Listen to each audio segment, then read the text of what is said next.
The human brain hates conversational silence so much it can trigger the same fight or flight response as facing actual danger. Have you ever felt backed into a corner in a conversation? When you've talked yourself into a corner and now you have nothing left to say.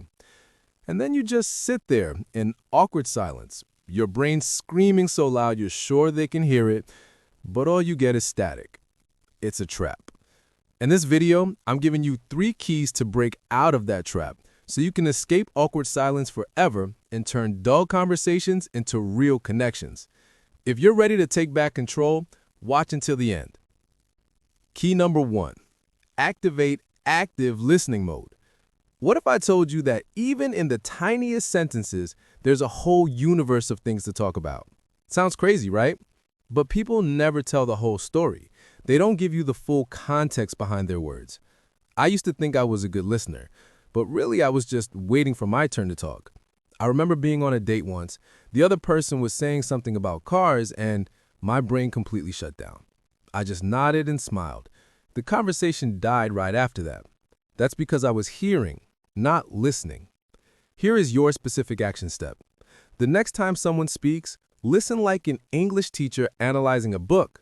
Find the hidden keywords. I cut my hand on Sunday while working on my car. There are at least 5 questions right there. What kind of car? You work on it yourself?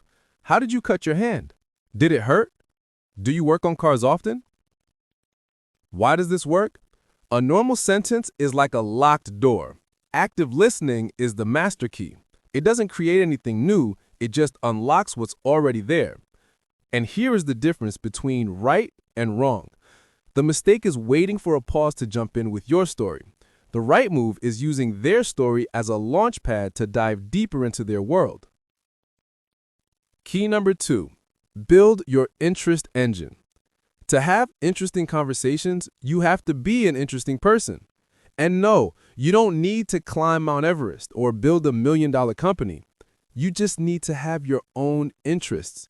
For a long time, I had no real hobbies outside of scrolling the internet. When someone asked me what I did for fun, I froze. I had nothing to share.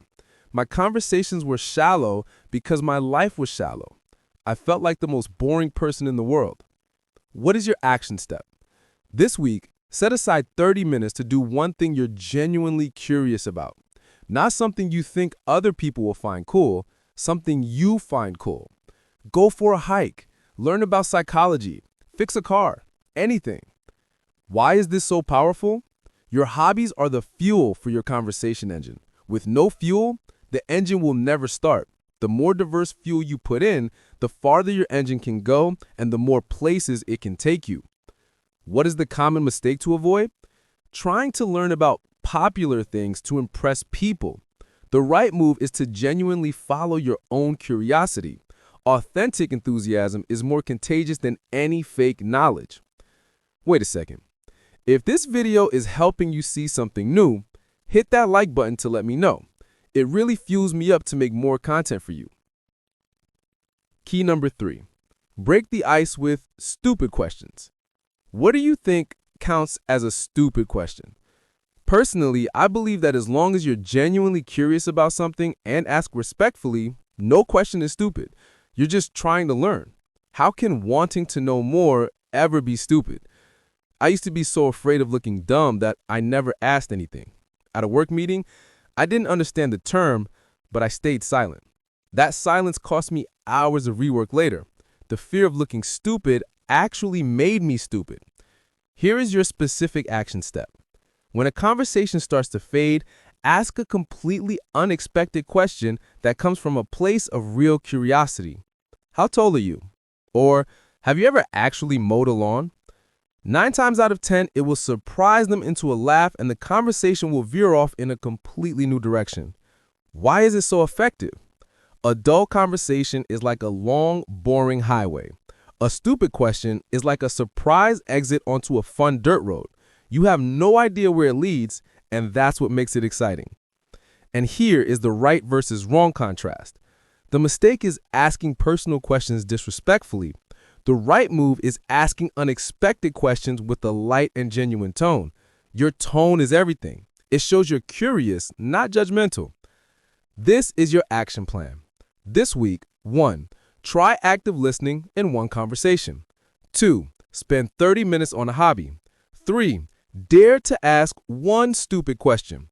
These are your first 3 steps to escape awkward silence. And here is your challenge. The next time you don't know what to say, just admit it. Say playfully, "My brain just went blank." See what happens. Listen, sometimes this won't work. Some people just don't want to talk. That is not your failure. You can't water a dead plant. Accept it and walk away. You have all the tools you need to navigate any conversation. You have the power to turn awkward moments into opportunities. You will never be stuck again. You can escape awkward silence. What's the stupidest question you've ever been asked or dared to ask? Share it in the comments below. I really want to know. If you learned something, subscribe and hit the bell so we can continue this journey together. In the next video, we're going to talk about how to disagree with someone without turning it into a fight. Stay curious and be fearless.